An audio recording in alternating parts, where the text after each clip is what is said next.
Ito po si Choy Choy na walang itlog. Ayan, oh. Choy, mabait na ngayon si Choy kasi hindi ko na siya niloloko. Mabait ka ba, Choy? Oh. Choy, tabi mami daw. Tabi mami, Choy.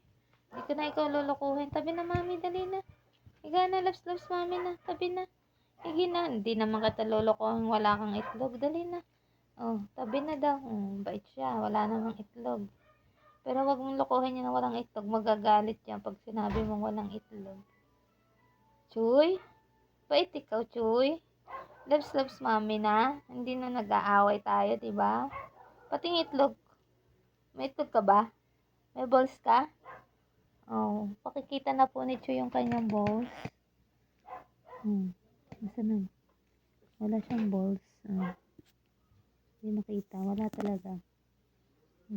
Magagalit na yan pag sinabing walang balls. Choy, wala kang balls? Choy.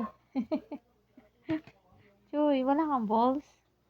Choy, wala ka bang balls? Ayun na. Ayun na. Sorry na, hindi na lolokohin. Ayun na niloloko na walang balls. May balls naman yan eh. No, Choy. Bait yan si Choy. Oh. Mabait po yan. Hindi po yan suplado kasi hindi ko yan niloloko. Bait yan. Huwag lang lolokohin. Walang balls. Lalayasan ka yan. O, diba? Hindi naman siya suplado. Bait yan eh. Pag sinabing tabi, tatabi. Huwag lang lolokohin. Walang balls. Diba, Choy? Bait yan si Choy.